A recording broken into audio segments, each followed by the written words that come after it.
Adam, Dorothy Tembo will be joining us in a bit, but in order not to lose our audience, I suggest we start, if that's okay. So Manish, we're in your hands as to letting me know when we go live. In a bit, but in order not to lose our audience, I suggest we start.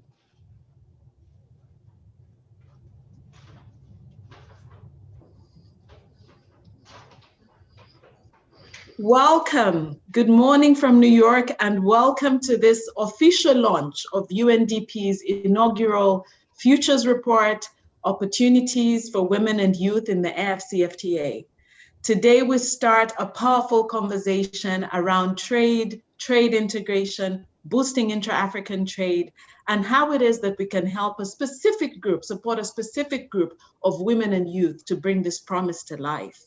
We often talk about the low numbers of intra-African trade, and we talk about the lost opportunity, because in that lost opportunity are lost jobs, are lost opportunities for value addition, are lost opportunities for transforming the African economy.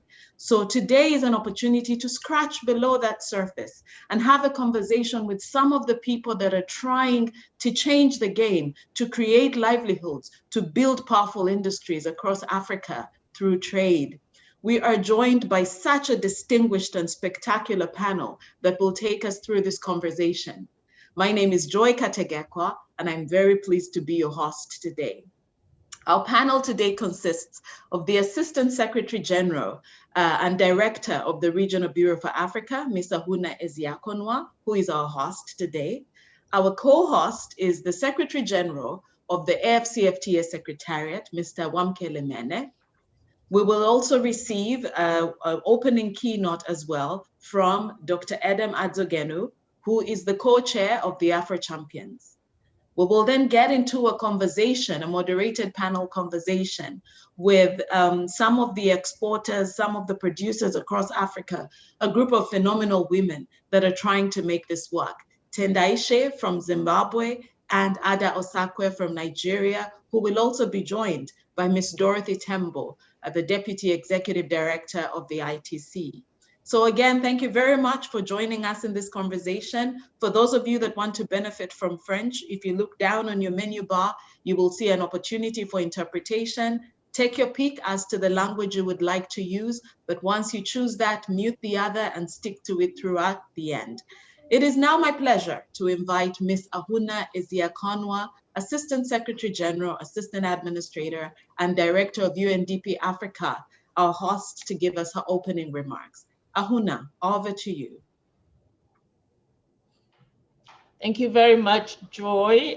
Good morning, good afternoon, everyone. I just want to start by warmly welcoming all of you and big shout out to you, Wamkele, at the Secretary General, Your Excellency. Really big congratulations for heading this very important institution. And we are so proud of you to have you at the helm of affairs there. My dear co-collaborator in the African Influencers for Development, the co-chair of Afro Champions, Dr. Adam, Dr. Tembo, our young entrepreneurs and distinguished ladies and gentlemen, excellencies who have joined us today. What a pleasure it is to be sharing this report with you. We're so excited about it. We're going to launch the inaugural Futures Report, making the AfCFTA work for women and youth. The African Continental Free Trade Area offers an opportunity for African enterprise to expand the intra-African market for their goods, their services, but also for creative works and ideas. For far too long, we have decried the low levels of intra-African trade, Africa trading with Africa. Currently, that trade stands at about 18%. That is really an indictment and probably evidence of what we struggle with on this continent in terms of divisions and artificial borders. And we decry this situation because the missed opportunity is a loss for better paying jobs, is a loss for value added products, it's a loss for diversified markets, and also increased financial gains from trade that can in turn finance Africa's development. Women are a critical player in cross-border trade in Africa. In fact, I venture to say they are the main player. They are engaged across several sectors, exporting food, clothing, textiles, and other consumer and retail products. Women are also deeply, deeply engaged in the tourism sector, which is a critical export for the economies of all African countries, including least developed countries. But women do face several barriers in cross-border trade, including access to finance, which is extremely difficult, knowledge of the preferential rules, limited capacity in meeting quality and technical standards, and less access to production networks. These challenges, coupled with the informality that characterizes much of their engagement in cross-border trade, significantly reduces the anticipated gains. Then we look at youth-led innovation, which has proven unstoppable in Africa. Recently at UNDP, we profiled these stories in our inaugural magazine, Africa Innovates, which covered 50 innovations that are tackling difficult problems from the impact of COVID-19. Again, each one of these is potentially a business idea that can indeed find expression, practical expression in the markets of Africa and under the AfCFTA. And UNDPs are actively involved in supporting entrepreneurship across Africa. In our partnership with the Tony Elumelu Foundation, which we're very proud of, we are targeting up to 100,000 youth entrepreneurs across the continent in the next few years. And just last month, we launched a Mali chapter of that partnership to create hope for young urban and rural Malians amidst an increasingly difficult situation in the country. And as part of UNDP's response to the devastating impact of COVID-19, the UNDP resident representatives across the region are supporting women and youth-owned enterprises to really ensure that their businesses remain afloat. Some great examples we would find in Gambia, in Uganda, in Tanzania, Burkina Faso, and a few others.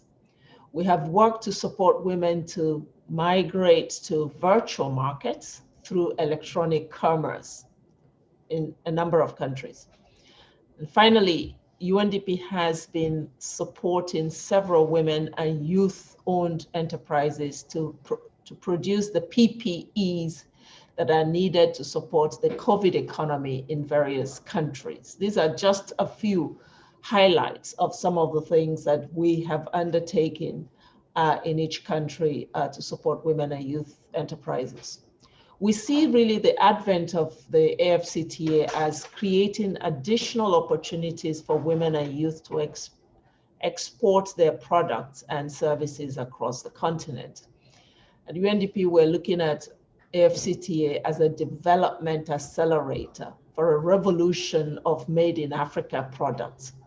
Behind this revolution is a transformational opportunity of an Africa that adds value to its production, of an Africa that has a diversified set of products to offer, of an Africa that leverages technology and innovation in production and also meets the demands of its people, creating decent jobs, boosting incomes, and ushering in prosperity for the people of Africa. We are looking here at the future of development. This futures report that we launched today is the start of a conversation as we commence the historic journey of the start of trading under the AfCFTA by 1st January 2021. Through this futures report, UNDP provides a platform to Africa's women and youth to share their experiences on how they see the AfCFTA improving their businesses, and to also advise on what actions need to be taken to ensure that their businesses not only survive, but that they also thrive. In it, we see Cameroonian shoemakers who dream of scaling to conquer the African market. We see Nigerian and Namibian women agripreneurs. We see the Zimbabwean filmmakers committed to creating content diffused across the continent. We see the players in the medical industry. This futures report offers Africa's enterprise a space to shape the direction of how the AfCFTA can foster development on the continent. And I'm proud of all the contributions in it, and more so of all your stories. You dream of an Africa that is integrated, that is prosperous, and one in which the opportunities for you to thrive are a reality, and this is possible. UNDP is really pleased that with our partnership with the African Union and its AfCFTA Secretariat, a partnership we shall use to accompany African women and youth as they build and scale those businesses that will power the AfCFTA and the African economy.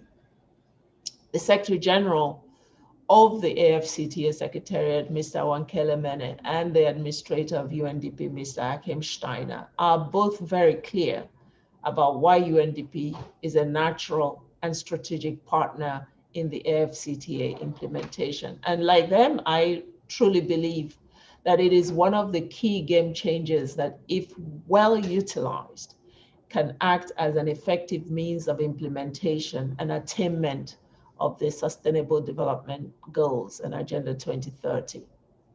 We would also like to work with all of you to make this a reality in Africa. And I am pleased that the International Trade Center is here with us. Your work on she trades is inspirational. And I look forward to exploring further how we can build on that for the benefit of Africa's youth. Again, a warm welcome to all of you, and thank you for joining us this morning as we open a page in UNDP's work in supporting the implementation of this groundbreaking development instrument that we all call African Continental Free Trade Area. I thank you, and I look forward to hearing all the juicy bits from our speakers today. Back to you, Joy. Thank you very much, Assistant Secretary General, Mr. Hune Eziakonwa, for those welcome remarks. It is now my pleasure to give the floor to His Excellency, the Secretary General of the African Continental Free Trade Area, Mr. Wankele Mene, to give us your keynote. Thank you. Thank you very much, Dr. Kategegwa, and thank you, Madam Eziakonwa. It's very difficult to speak after you, because you truly have summarized the challenge that all of us face as Africans as we implement this agreement.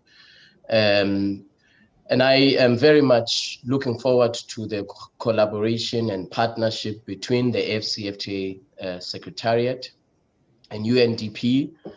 As you said, I am convinced that if we are talking about development as the AfCFTA Secretariat, there is no better partner to drive our objective of an AfCFTA which is development oriented. I'm afraid what I will say I have said before, It is not going to come as a surprise to some of you. We have faced challenges over the last 20 to 30 years of trade agreements being purely market access, mercantilist, and benefiting the elite and benefiting big corporations, which is in part why many populations across the world have rejected globalization and have rejected trade agreements because they see them as inaccessible, and they see them as an instrument that advances the interests of the elite and that advances the interests of the already connected and that advances the interests of big corporations who are able to access new markets literally overnight after the trade agreement has entered into force. We have to change that. We have a specific challenge ourselves as the AfCFTA Secretariat and you, UNDP, my brother Adam, Afro Champions, International Trade Center, my sister, Minister Diata. All of us have a challenge. And it's a twin challenge, as you pointed out, Madam Eziakonwa. And that is, first, how do we make sure that this agreement is inclusive insofar as women in trade are concerned? And second, how do we make sure that it is inclusive insofar as young Africans are concerned? We know that over 60% of Africa's population is young people. President Issoufou of Niger, the champion of the AfCFTA, says that this is Africa's asset. Young people are Africa's asset. But we've got to make sure that in the implementation of this agreement, we are inclusive in the benefits that accrue from the trade agreement, in the opportunities that it creates, in the new markets that it opens, and certainly in the job creation that it opens. Again, you're absolutely right.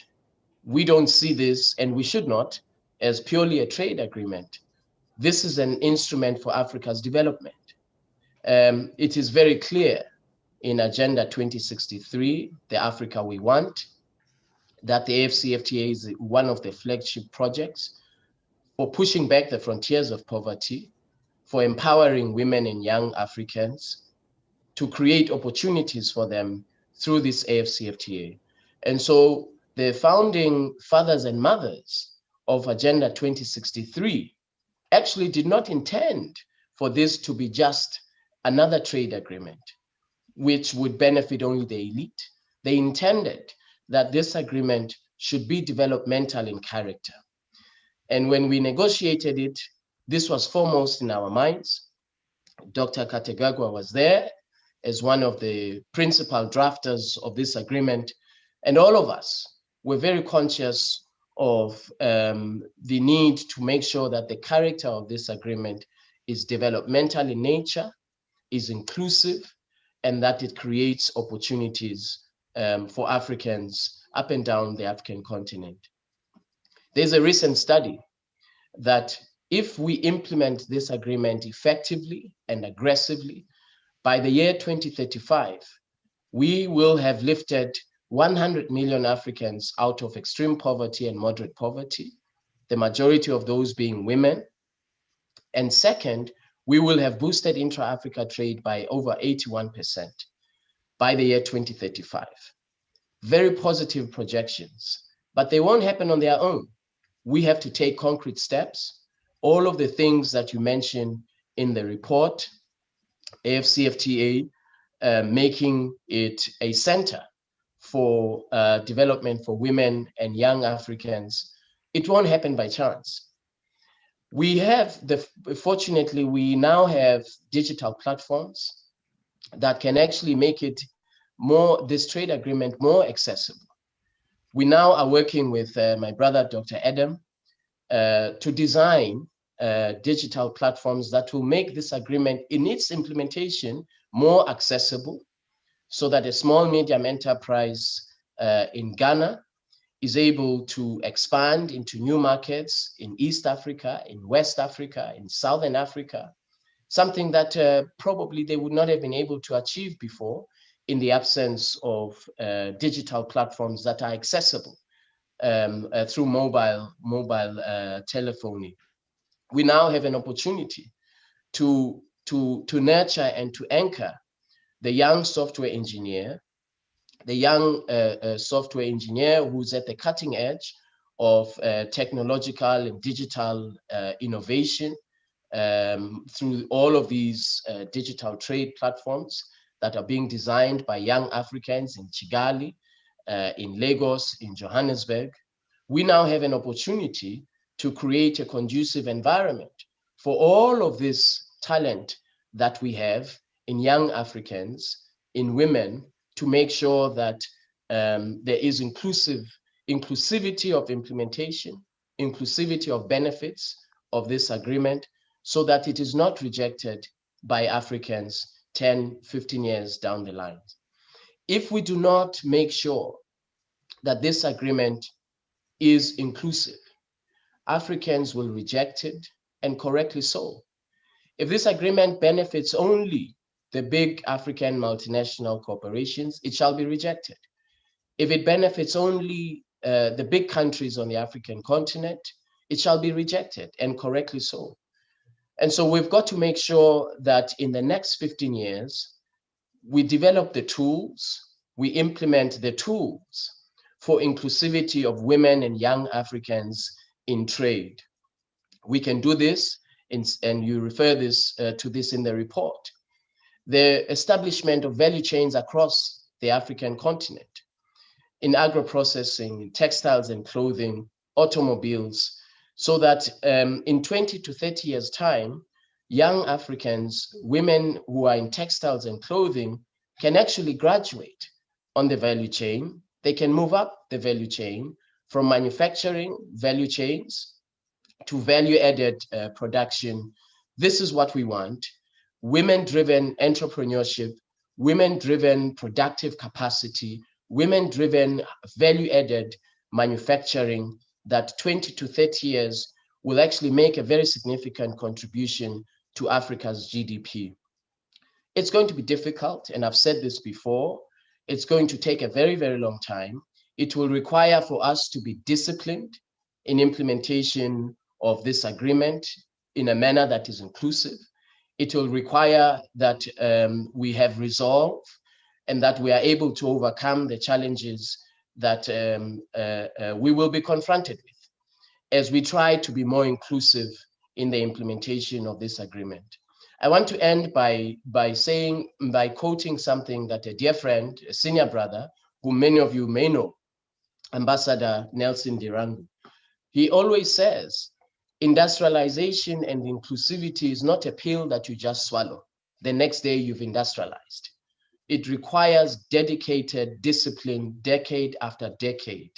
We have many speeches on the African continent about industrial development, about inclusivity of women. We have many, many policies in the African Union about Africa's industrialization. What I can say as an African, a critique to ourselves, is that we miss an action plan. We've been missing an action plan for Africa's industrialization. How do we put it into action plan? Which sectors are we going to identify as priority sectors over 3-4 year period with clear timelines, clear measurable outcomes? This is, for me, the big challenge for us, an action plan. Not for the rest of the world to see we are doing well, but for ourselves to achieve results for Africans up and down the African continent. If we don't do this, those who criticize trade agreements will actually be right. If this becomes another trade agreement for those of us who are trade negotiators, for us to admire the beautiful trade language, the beautiful trade law, it's not going to succeed. It's not going to help us to achieve a reduction in poverty on the African continent. What is positive is that we know that there are examples, there are models of how trade agreements have actually advanced development on the African continent.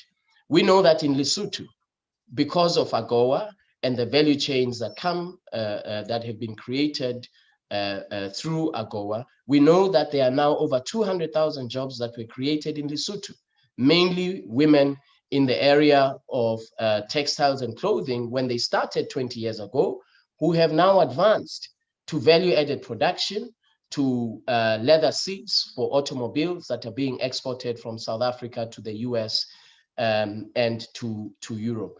This is the type of disciplined industrial development that is targeted at women and young Africans.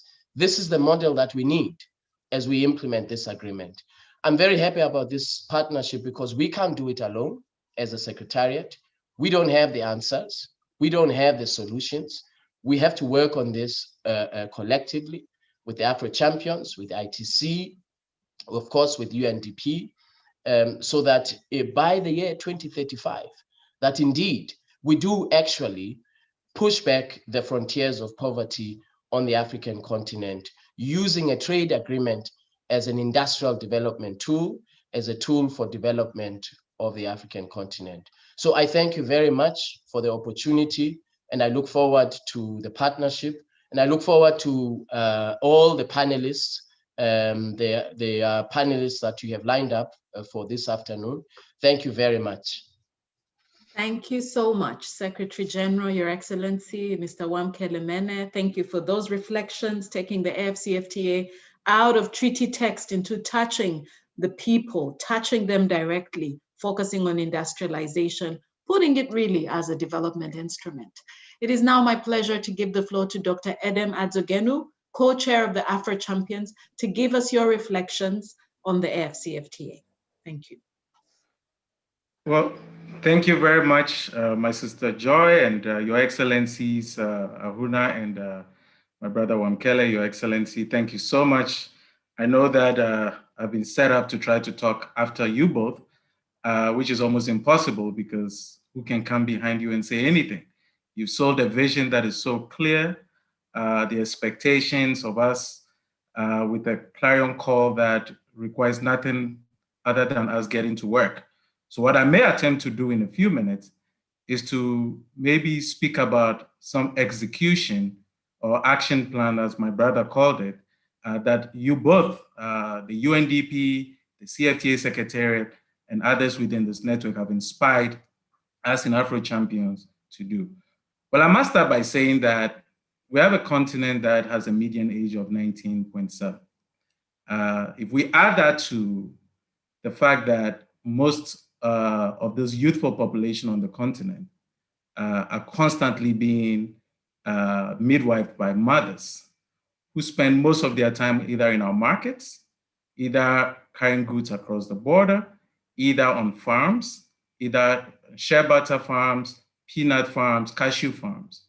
And you add add to the fact that they still have to combine that entrepreneurial activity with domestic work, selling the little they have to make sure that their kids are able to go to school and have access to education.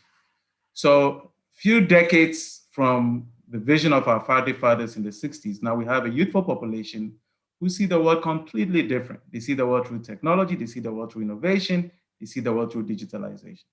And here we have policies that are designed to try to accelerate industrialization and growth through massive policies like the CFTA. So what do? The only legacy, the only thing we can give back to those mothers who have toiled and labored to ensure that this youth had education and had access to basic education is to ensure that their children and successive generations can give meaning to the policy in a way that is not ideological, so that it can no longer become a quota system by which we want to just allow women to be a part of an initiative like this, or we just want to bring in youth to sit on panels and be able to talk about how they could benefit from it. We want to be able to come and show how they are at the center of driving this policy. Since they are the center of driving this policy in a way that makes it meaningful and measurable to their day-to-day working activity. I'm proud to say that we have been inspired by that. And we've been working, starting last year with the UNDP during the Influencers for Development launch in New York, to working with the CFTA Secretariat to identify ecosystems of young people, women who are doing businesses within value chains that with a little investment, with the right kind of focus, will be able to turn a lot of those industries or businesses or entrepreneurial ecosystems from just raw materials driven economy to a value added economy that could give jobs to so many people. So Caravan is one of the initiatives that we just come up with.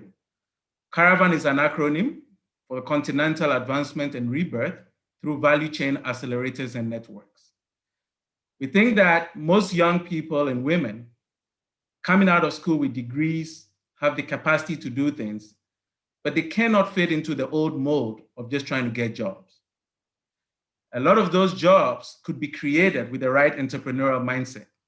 So if we take the person making shea butter, if you take the person making peanuts and adding value, all that person requires now, for now, they're expected to form a company, to have a job, to have an address, but most of those people do not have the resources to do that.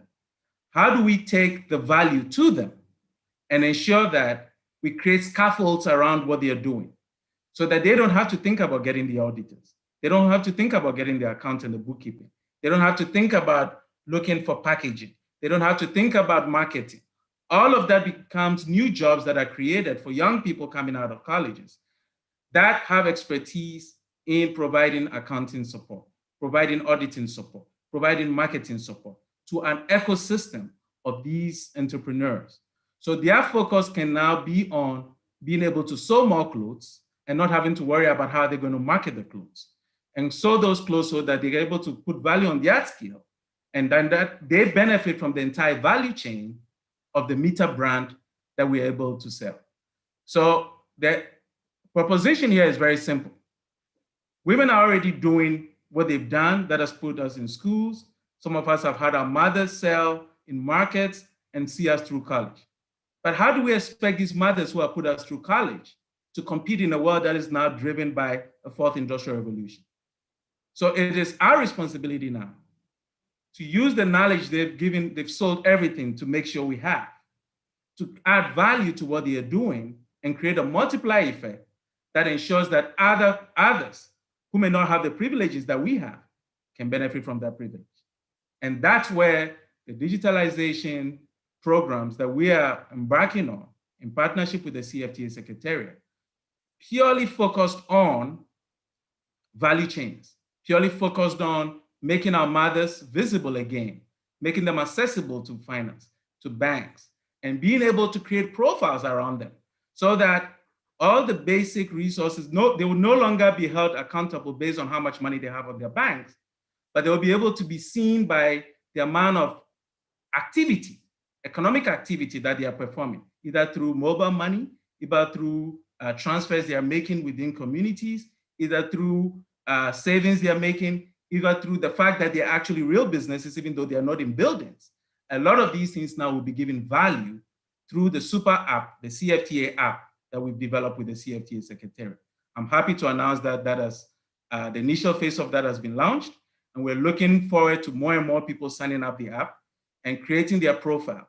We need our mothers and our youth to have their own LinkedIn profile that sits here on the continent. That tells which business association they belong to. That shows what kind of businesses they are doing.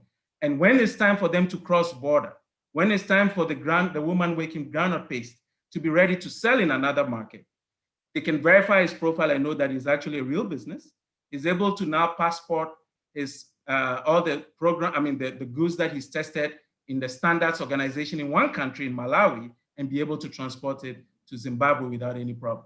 These are the kind of innovations that young people are already pioneering, and we are proud to be shepherding them and supporting them so we can make our mothers proud. So with that, I must conclude by saying that the challenge you've thrown to us is to form partnerships. It's as real as it gets. It cannot be done by any single individual.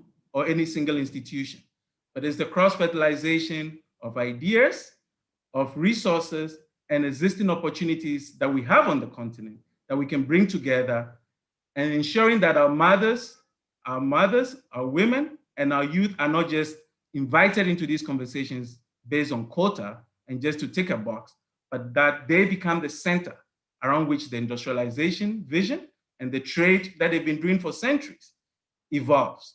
Thank you very much for your attention. I'll leave it there. Bye for now. Thank you so much, Dr. Adam, for reminding us about the critical role that women play for centuries in intra-African trade in general, and for the contributions you're making in digitally enabled trade. Thank you for talking about the ecosystem of opportunities that will be created as we start to implement the AfCFTA. And indeed, congratulations also for PanaBios, a powerful tool coming out of Africa that is going to allow us to continue movement across the continent through trusted testing. Thank you very much for that. It is now my pleasure to offer the viewing of a video that talks about the key issues in the report. This video, in a sense, is an expression of the official launch of the AfCFTA Futures Report, making the AfCFTA work for women and youth.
Thank you very much. Thank you very much. I hope you enjoyed watching that short video that gives a snapshot of what the report is about. You know, from shoemakers to filmmakers, from agripreneurs to young women in Namibia that have made it their mission to produce the feed for animals across the continent. We now get into the stage of a conversation. And here we have a brilliant star panel consisting of the Deputy Executive Director of the International Trade Center, Madame Dorothy Tembo, of one of our star contributors, a filmmaker, Ms. Tendai from Zimbabwe, and Ms. Ada Osakwe as well from Nigeria, the agripreneur. So let's start now with you, Dorothy. Dorothy, ITC and the work that you have done on she trades and in general is really the standard. Moi, ce que je peux vous dire, c'est qu'en général, déjà, normalement, certains pays, on était dans le UNDAF, donc dans le vieux. Okay, so someone is going to have to mute their conversation right there. But Dorothy, we're talking about the powerhouse and the track record in trade capacity building that ITC has established. Indeed, as ASG, as Yakwana noted at the beginning, your work on she trades is the standard. We're now talking about women and youth. What is your offer for youth? Oh, thank you very much, Joy, and always a great pleasure to see you. But perhaps before I respond to the question that you've posed, I also wanted to acknowledge very much Her Excellency Ezia Konwa and also Excellency Mene.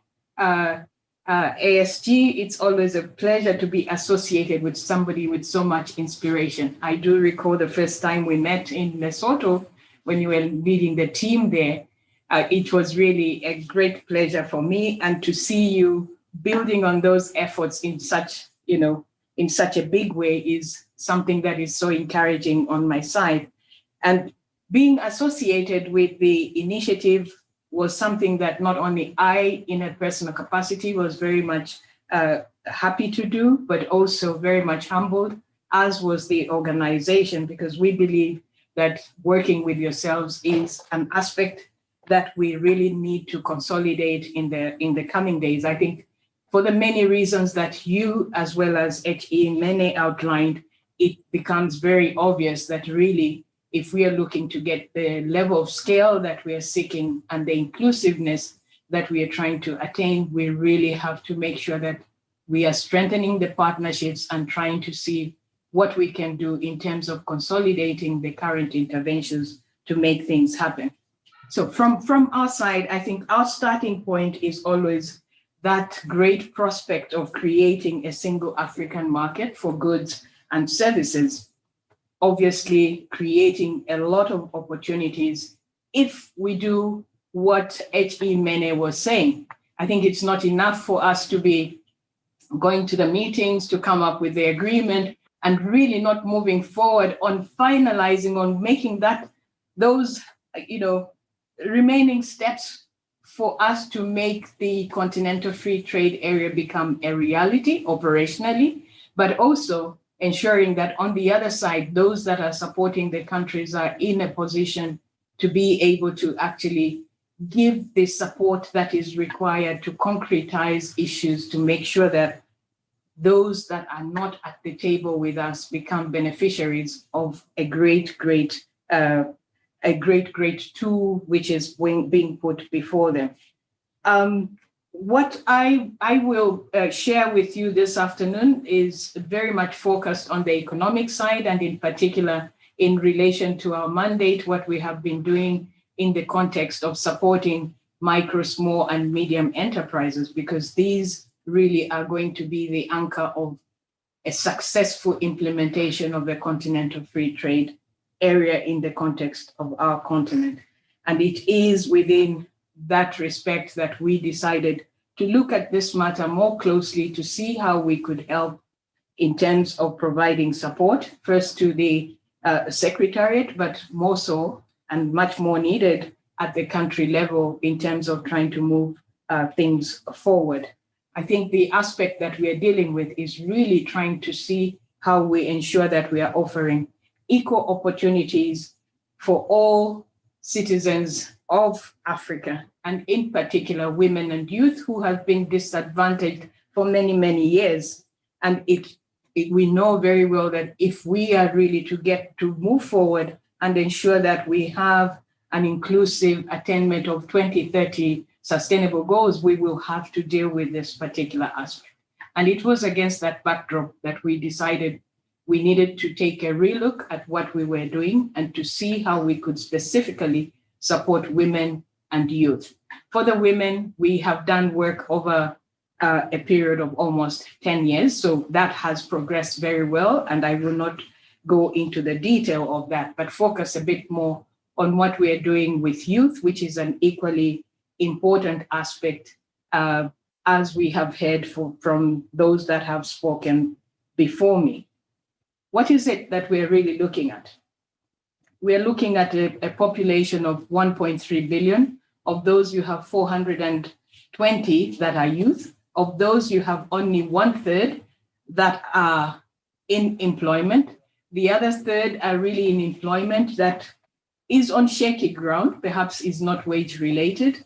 And therefore, the question you ask yourself is, what is it that we will have to do to ensure that these 420 can be able to take advantage of those opportunities, but also looking into the future. The prediction is that by 2025 or 2050, if I'm right, we would be at 800 million. If that is the case, we are then positioning ourselves for either a potential disaster, because if the youth are not given something that enables them to grow and be able to focus on in terms of building themselves, but also in terms of contributing to their own economies, we then are potentially creating a situation that may not be as positive as it may not be positive. Let me not try to sugarcoat it. Either they are very disgruntled and they do things that really fall outside, increased crime, increased migration, and all the other aspects. So for us, it was not an option. The option was rather to find a solution that enables us to think collectively, to try and bring together everything in a way that we move not only to create awareness around this particular situation, but also move in a way that we're finding innovative solutions that respond to the specific needs of the youth. And we took almost a year and a half to try and do that. So what is it exactly that we are doing? We have been focusing our work with entrepreneur communities. We have also been focusing our work on technical vocational training.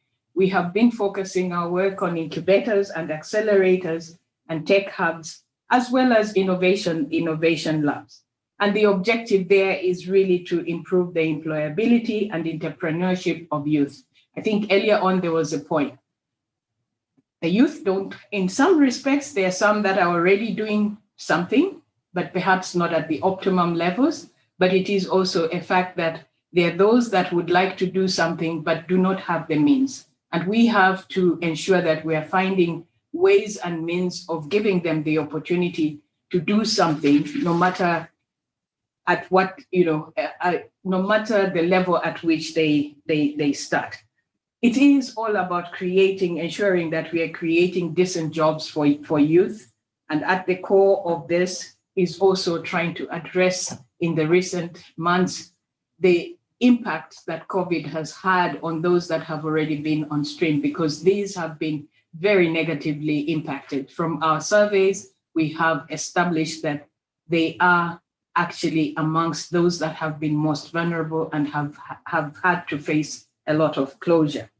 So these are the areas that we are working with. On the market side, for those that are already on stream, we are working very much on trying to ensure that they move towards a direction where they have the cross-border competitiveness that affords them the opportunities to be able to reach markets. And earlier on, I did hear a lot of reference being made to the fact that we need to add value. We need to make sure that something is being produced that can be marketed. And we have been working with different entities trying to ensure that that precisely happens, and we are able to move forward on that. And what we have been doing in this respect is working at the national level.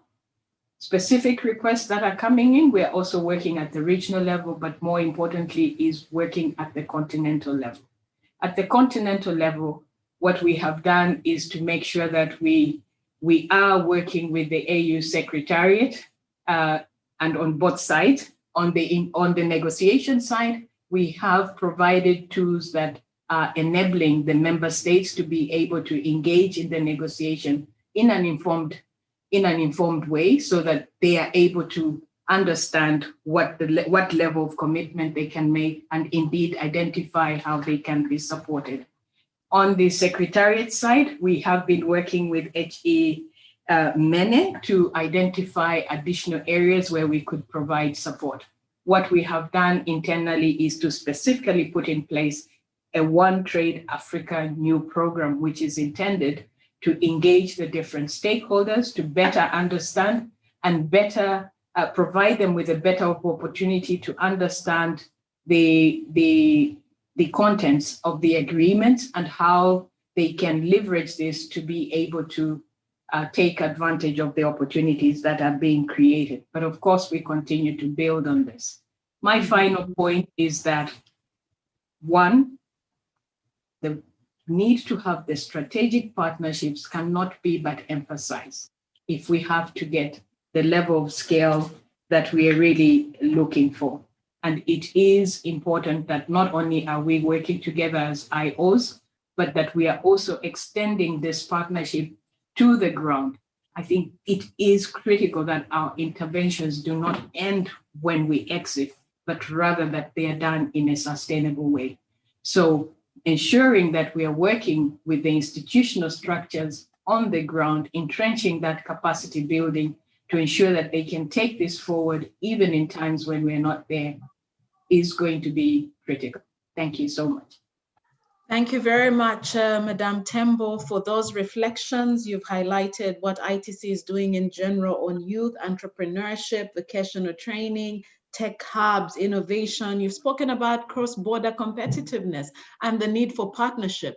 And in that context, of course, we're very keen to have follow-on conversations with ITC. But your point on cross-border competitiveness is a very good bridge to our fascinating ladies, the ladies engaging in production of goods, of services, of ideas across the continent.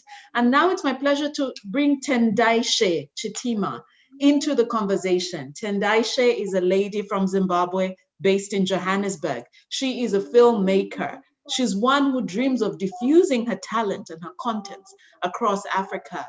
Tendai, you have heard the conversations, you've heard what ITC is doing, you've heard UNDP's plans, you've had the dreams of the Secretary General and the reflections from Dr. Edem. What must be done? What are the critical things from your vantage point as a filmmaker that must be done to widen the scope of your export of services across the continent?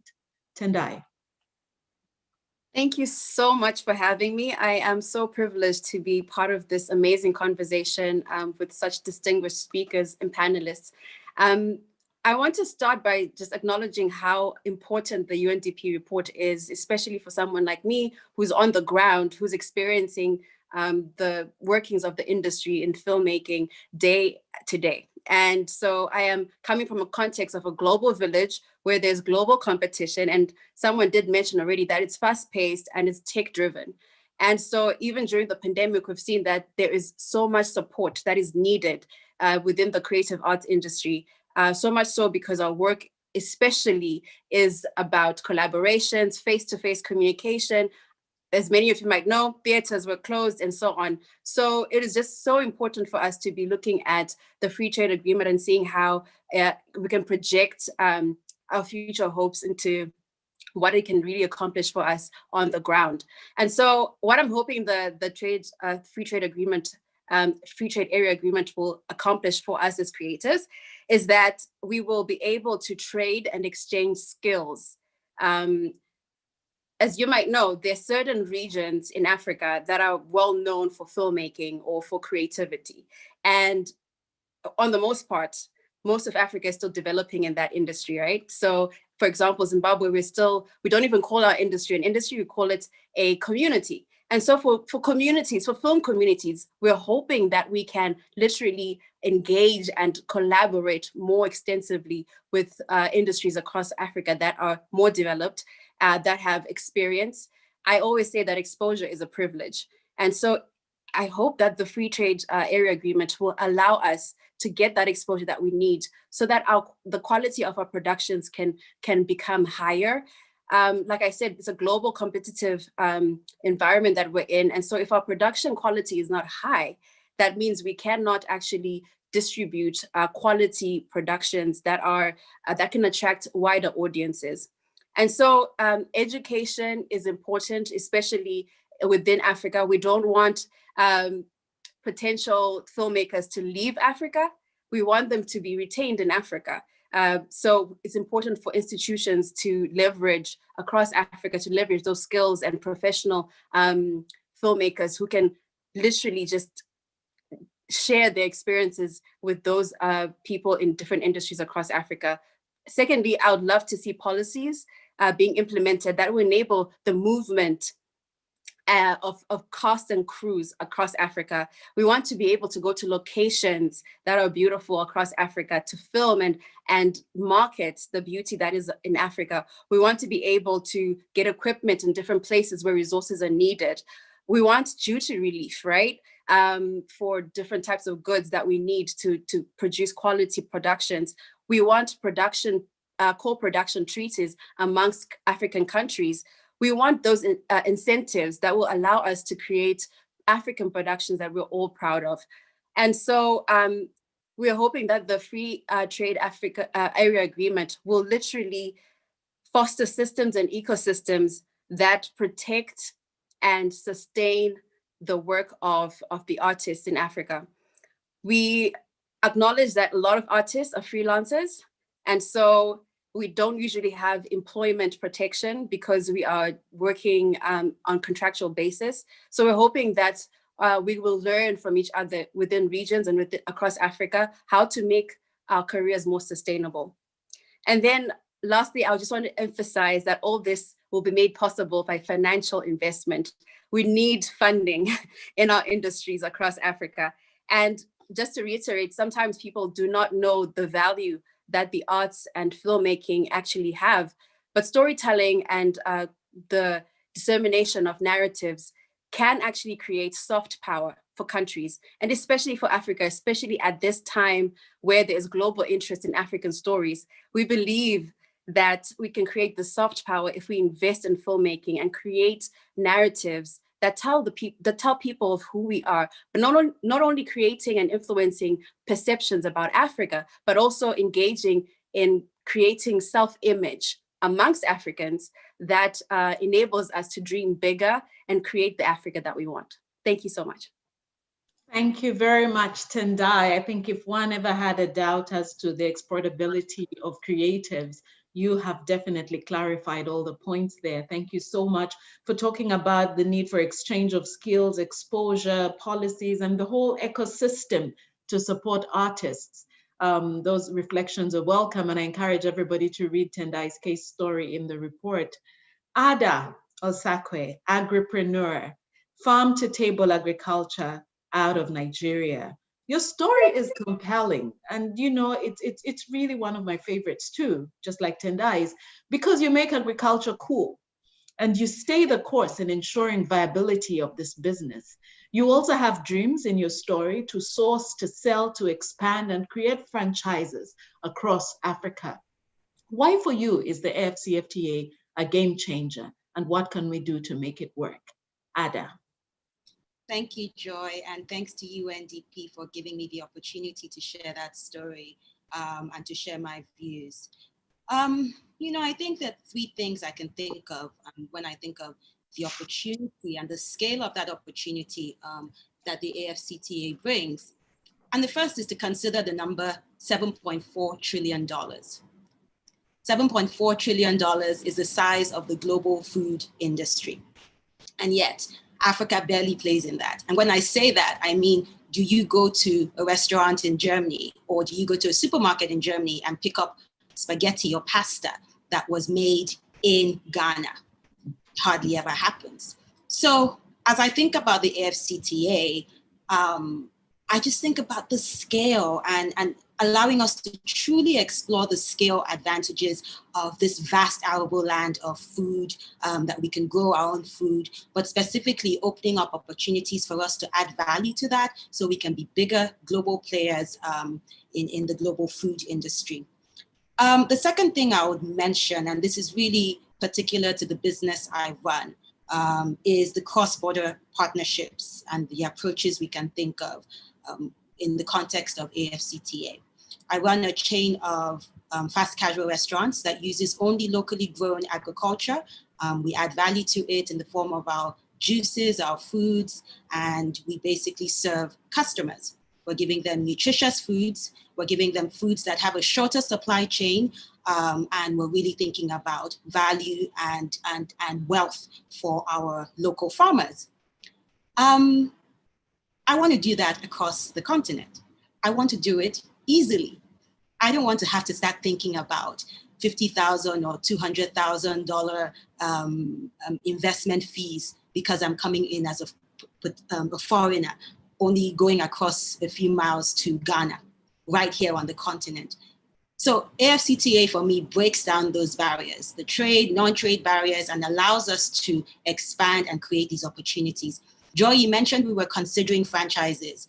Places like South Africa are pretty much used to having franchises. A few places in Kenya and East Africa have the KFCs and the co. Other parts here in West Africa barely have that model. So as we think about scaling up, we see an opportunity. Personally, I see an opportunity for inclusion, as the Secretary General was saying, of letting smaller enterprises be empowered through models that already exist and empowering them with those models to scale across the continent.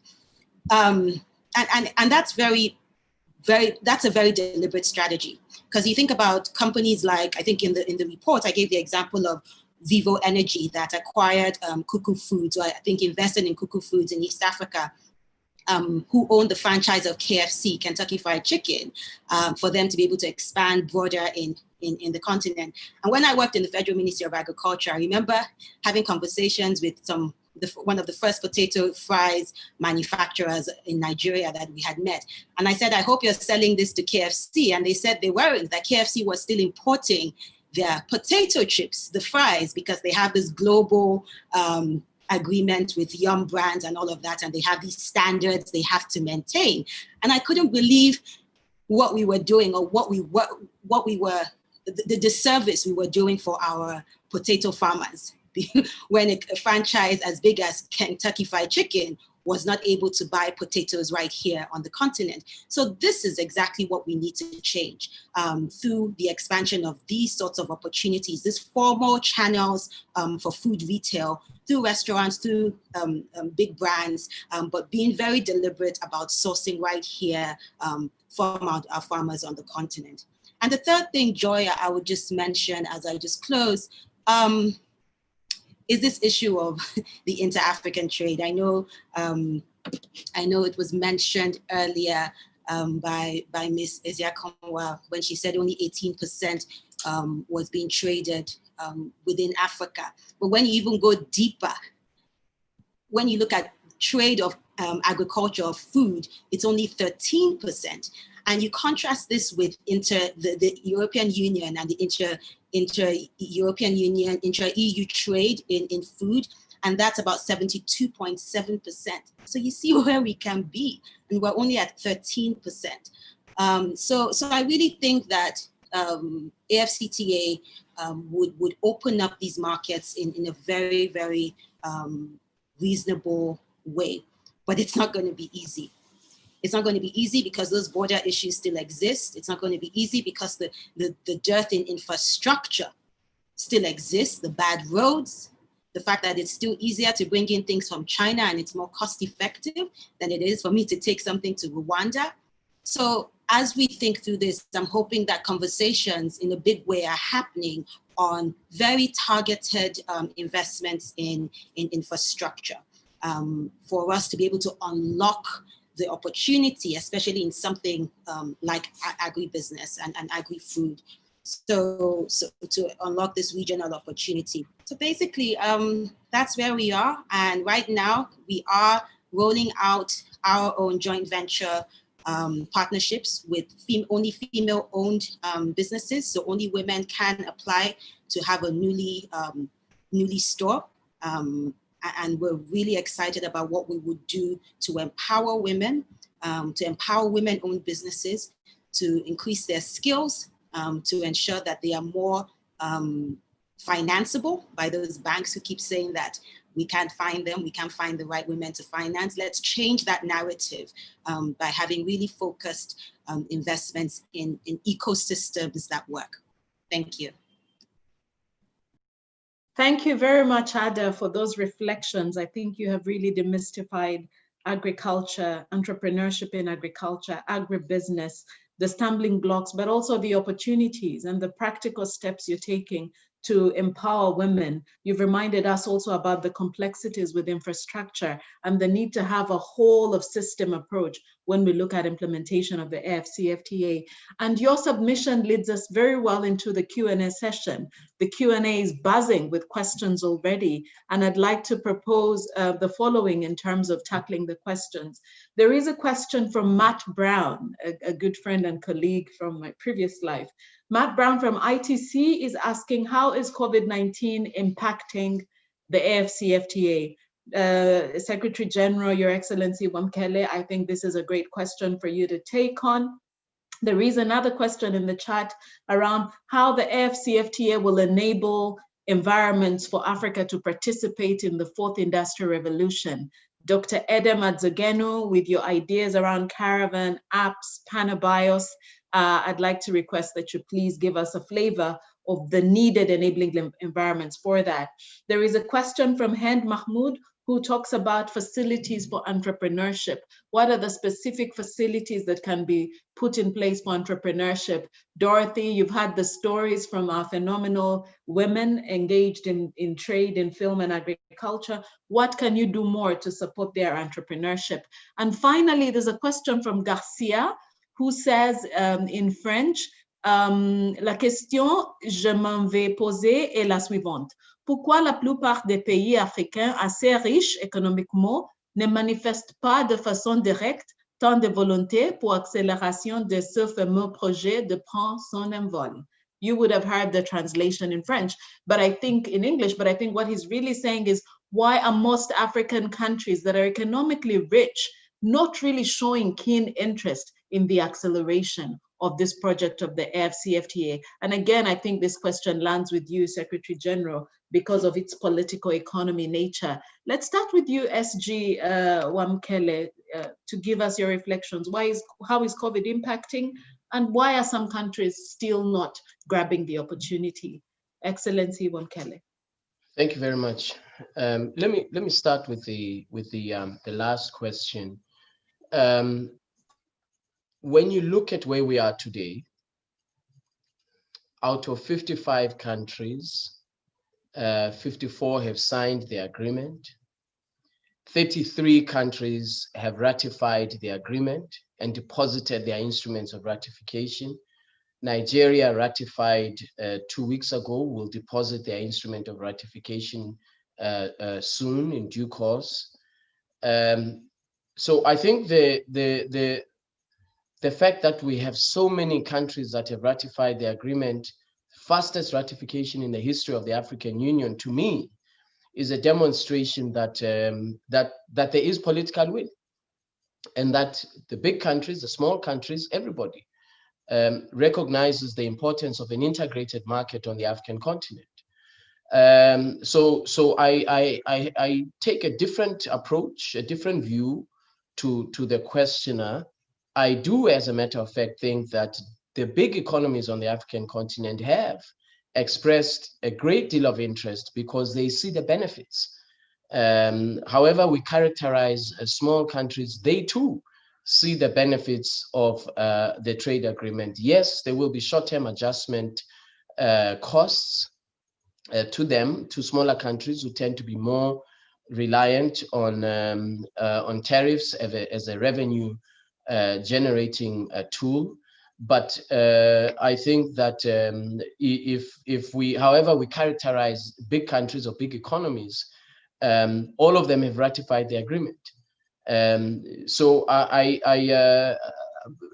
suppose it's a question of which country he's talking about, but Kenya, South Africa, Egypt, all of these economies have ratified the agreement.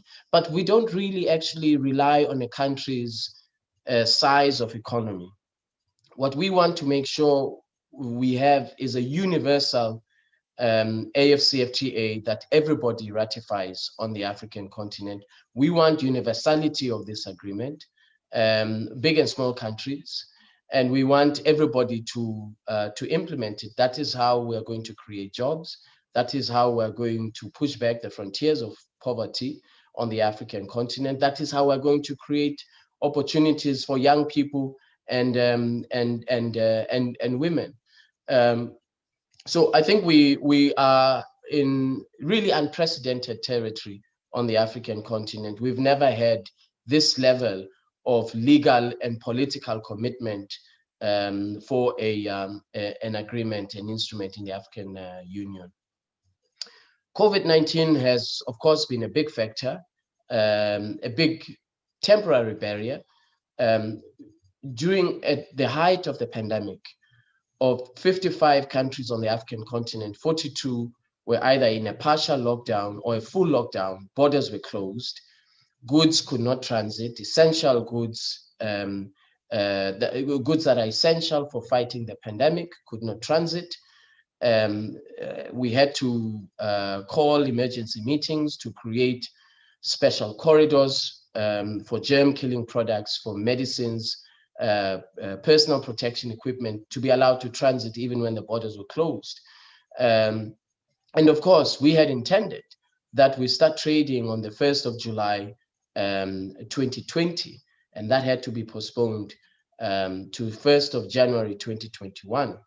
The biggest impact, of course, has been the macroeconomic impact. Has been an impact on jobs. The majority of people who lost their jobs are in the informal sector, and that is women and young Africans in the informal sector. This has been really a devastating blow to the informal sector on the African continent. We also know that because of COVID-19, Sub-Saharan Africa, for the first time in 25 years, is projected to be in a recession, to experience a recession. And that we are going to experience a contraction of our economy up to between 2 and 5% by the end of this year, 2020, which is a big difference from where we were a year ago as the African continent, where the projections were very positive that Africa's GDP would be growing at about between 3.5% and 4%. According to the African Development Bank. And so the impact of COVID-19, macroeconomic impact, has had a direct effect on Africa's ability to export. Our exports have reduced. Of course, this is mainly to Europe, by 32% this year alone, because we are overly reliant on the export of primary commodities to mainly European countries. So there's been a mirrored effect on Africa and the AfCFTA. But we should also look at COVID-19 as a lesson. And the lesson is twofold.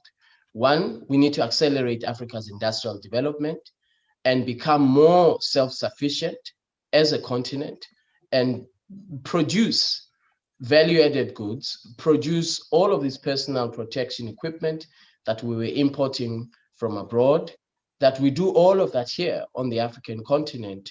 That's lesson number one, in my view, is that we've got to reconfigure Africa's supply chain and become less dependent on the rest of the world without disconnecting from the global economy and global value chains, because of course that would not be a wise thing to do. The second lesson I think we've learned from COVID-19, and again, it is directly tied to the AfCFTA, and that is Africa's intellectual property regime. The extent to which Africa's intellectual property regime is at the service of our industrial development objectives and our public health objectives. Does our intellectual property regime enable and foster the creation of a generic drug industry on the African continent, so that all of this medication can be easily accessible, affordably accessible to millions and millions of Africans who need good access to good public health care? We are about to start negotiating intellectual property rights, that protocol. And so it is very timely that we ask ourselves, what type of an AfCFTA intellectual property rights regime do we want to see that can be at the service of Africa's industrial development objectives and Africa's public health, very important imperatives. So for me, these are the lessons and these are the barriers that have been presented by COVID-19. I would say this also, that we know that there are countries around the world who have the monetary policy space, the fiscal policy space, to provide significant bailouts, economic relief and stimulus packages going into trillions and trillions of dollars. But for Africa, there are very few countries that are able to do that on the continent. And so COVID-19 presents us with an opportunity that this AfCFTA should be aggressively implemented so that trade becomes the driver of Africa's economic recovery. Finally, I would say that the question about the fourth industrial revolution, we have an opportunity to leapfrog. We know that there are wonderful anecdotes about women farmers in Kenya who use digital enabled platforms to access markets in Europe. So you can see already the difference that these digitally enabled platforms, the difference that they can make in somebody's life, taking us straight into the fourth industrial revolution. So what we see is Africa leapfrogging through some of these digital platforms. We are now hearing of people accessing remote physicians and digital pharmacies. All of these things are happening on the African continent. This issue of Africa having the potential to be the data processing center, the Internet of Things, big data. We have an opportunity because our regulations for data flows are not as restrictive as in some countries, in some parts of the world. And so that means that we have an opportunity to position ourselves as a continent that can leapfrog into the fourth industrial revolution. We can set up some of these data processing centers, data storage facilities. There's no reason why we can't do that through the AfCFTA in a regulatory framework on e-commerce and on digital trade. Thank you. Thank you. Thank you very much, Secretary General, for those reflections. I think you've had a broad range of issues that you've tackled, very clear, very well articulated. I'd like to give Dorothy a minute, please, to talk a bit about entrepreneurship, and then another minute to Dr. Adam. And then I'd like to request we go to Assistant Secretary General Ezia Konwa, who can give us some closing reflections on how we bring this together. Dorothy, please, for a minute. Joy, a huge challenge. I'll try 1 minute. I think what I heard from our two colleagues on the panel, mainly the private sector, is really speaking to creating an enabling and predictable environment in as far as the policy side is concerned. And from our side, this is an area that we've been very active in. We are working with the different women associations. We are working with the government to not only to do the needs assessment, but to have a critical analysis of what is pertaining, and from there, identifying the gaps and ensuring that we are finding solutions to the trade facilitative aspects that are identified as part of this process. But in addition to this, this is all work that we will feed into the Secretariat to make sure that they also understand what it is that we're hearing on the ground. Access to finance, again, an area where we're actively involved, and perhaps what I could suggest to Ada is that beyond this engagement, we have a discussion, because we're very much we are contributing from a perspective of facilitating the connectivity to the relevant financial institutions that we are working with, but also working on broader aspects in relation to the She Trades Invest, which could give you bigger access to funding. Intellectual property rights, WIPO has actually approached us, and they would like to work with us together with the Secretariat to see what we can do on the intellectual property side of things. Very quickly, COVID-19 gave us a very clear signal in terms of what needed to be done from the private sector side, from the business side. And there, I think it's about ensuring that you become agile to be able to adapt, because it's a situation that really keeps evolving as we have seen it from the analysis that we have done. And here, what we are doing is making sure that we are giving you that hand-holding to explain the issues, but to also give you the opportunity to be able to work with you to find solutions that enable you to survive in a very challenging context. The digital lifeline is what has made things happen for those that have managed to stay alive in this period. Thank you. Thank you, Dorothy. The digital lifeline, digital apps, Dr. Adzogenu, 1 minute, please. And for my portion is just to say, again, getting the youth very actively involved in the solution, encouraging them to make mistakes and learn from the mistakes. A lot of what we are using today, the means, what has created new industries in the world today, whether it's in the digital space, whether it's in the medical space, is because people dared and created solutions that didn't exist before. And I think that's where the opportunity lies for us. We see COVID as a crisis that we can transform into an opportunity. But that opportunity can only be developed if we give the youth the chance to experiment, create solutions, fail, learn from them, and then be shepherded towards now driving broader solutions that we can benefit from. All of these solutions are there, in my opinion. The question about resources, having access to resources, they're all there. The industries are there, but in micro forms. There's value addition going on.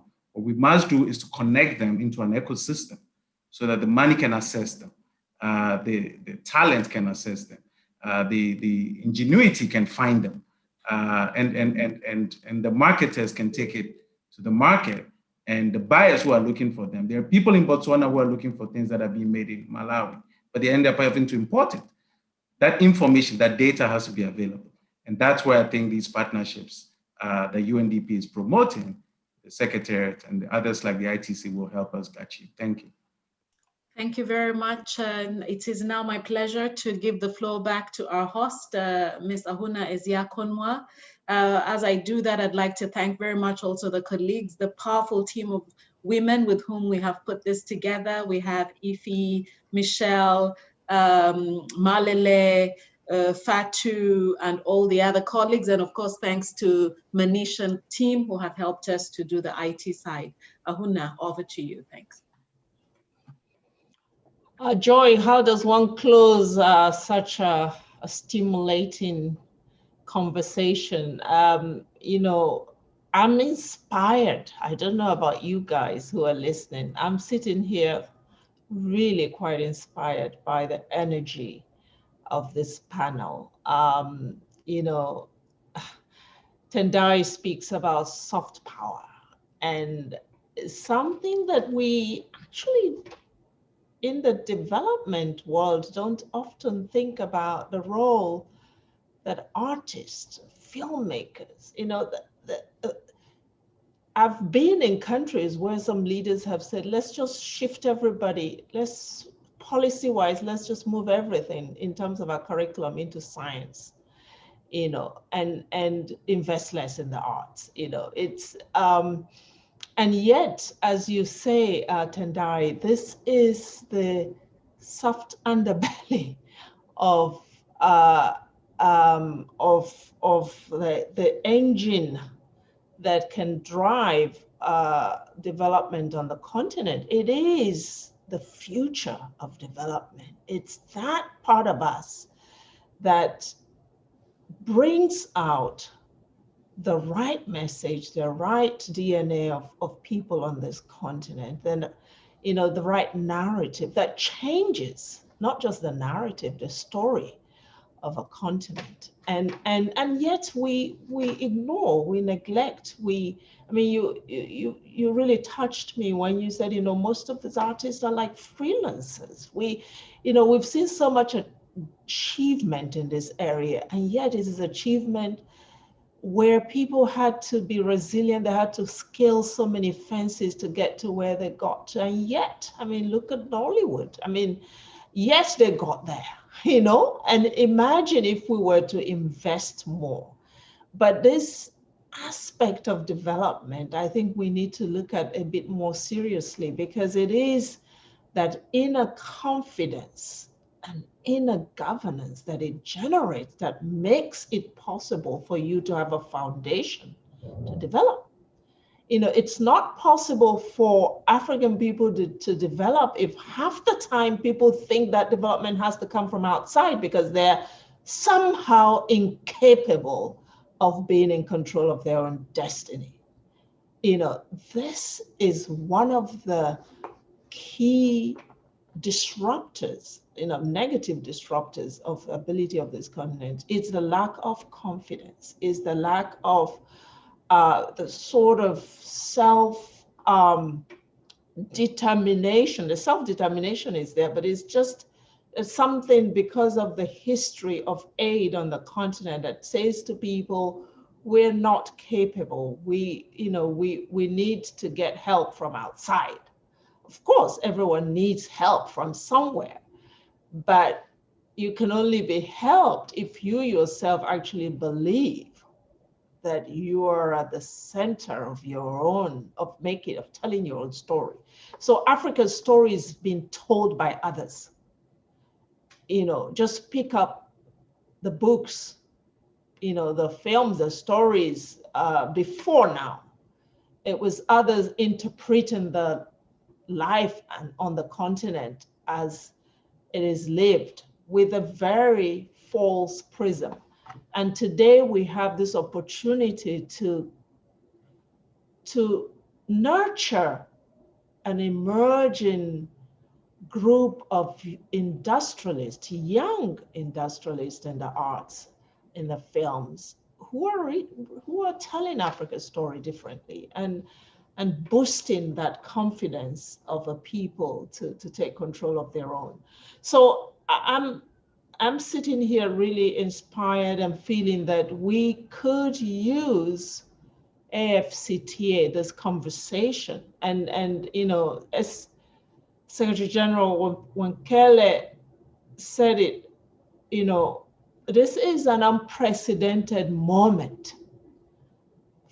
It's an unprecedented territory for Africa's leadership. And again, he really corrected a misconception there in the questions that said, why aren't, you know, other leaders, all the leaders signing up to this? The fastest, you know, in terms of ratifications that we've seen on the continent. If that doesn't convince us that there is that political will, what else will? But I want to say this: the AfCFTA cannot be put under the same governance regime that has run African countries, where poor governance, maldevelopment, misplaced priorities have been at the core of how countries are run, which is what got Africa where it is today. Through AfCFTA, we have a chance for Africa's leadership to redeem itself by deploying a different kind of governance process around this AfCFTA. And many of you have said it here today in terms of the ingredients of that governance. And one of them is inclusion. That exclusion, we've seen exclusion in the way countries are governed, breeds terrorism, breeds inequality, breeds conflict and violence, breeds instability. And it is costly. Because, I mean, imagine the scale of humanitarian needs in the world today, really occasioned by the absence of systems, processes, and policies where inclusion is at the center, where no one is left behind. So if AfCFTA in its governance regime adopts these very principles and ingredients of a new kind of just governance, I think we're talking about Africa leading on many, many fronts, including the digital aspects that were just mentioned. And I am hopeful. I'm really hopeful. I mean, we look at young women like Ada, completely, I mean, a genius in what she does at such a young age. And, you know, when you look at the food industry, and as you said, this is a huge, huge market, trillions of dollars, and we haven't even touched it as a continent. But with people like you who understand the forces that rule the world around food, how do we get behind your vision and put, you know, the institutional power and influence, you know, the hard way behind what you do to escalate that at a continental level, at a regional level, so that Africa can begin to walk that path of being at the table and part of a huge market that's no other. I mean, this is the essence of life, right? Is what we eat. And agriculture, I mean, we're talking about a continent that still has 60% of unutilized land.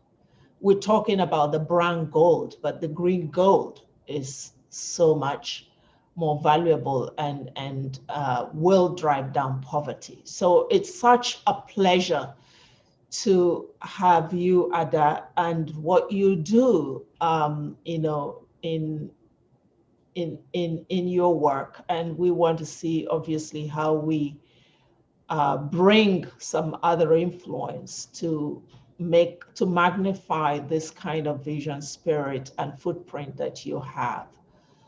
And Dr. Edem, you know, of course, I mean, I've said it before, you are a gift to humanity, not just in the medical field where you're saving lives, but also in the genius that you bring to connecting all the threats on the continent. I'm working with African institutions. My dear sister Dorothy, I do, yes, remember way back then, more than 10 years ago in Lesotho, and I knew that you would walk this path all the way. And thank you also for a very, I think, rare quality of leadership that we're seeing coming out of ITC and the U for our younger generation of our women. These are the things I think that will accelerate development and help us catch up as we do need to. So Joy, I think my last words to you and your undying spirit in promoting this agenda of trade and the work that you have led us in UNDP to do with our Secretary General, Dr. Wamkele. I think you should be, SG, you should be assured of UNDP's continued support. And I think, as you put it, working with you is important, not just us as UNDP, but also all the other partners we can mobilize, because it is in doing it together that we achieve impact. But as I said at the outset, we're really incredibly proud to have such a passionate leader at the Secretariat in Accra. Passionate, not only passionate, but also quite prolific and bright. So thank you all very much. And we're just starting. Pleasure to have been able to launch this report, and we will make sure that it's made available to everyone. The report is launched. Back to you, Joy. Thank you so much, Ahuna. Thank you for your leadership. Thank you for hosting this very important debate. all the panelists that graced and honored the invitation of Mrs. Yakonwa, thank you. I guess from my side, it's really, you know, just to say the report is out right now. You can read it. Please read the case stories. It's available on the African Union website. It's a joint report of UNDP and the AfCFTA Secretariat. So it's available there and also on our website. So with me, from my side, it is thank you very much and goodbye. Thank you. Thank Bye, you. everyone.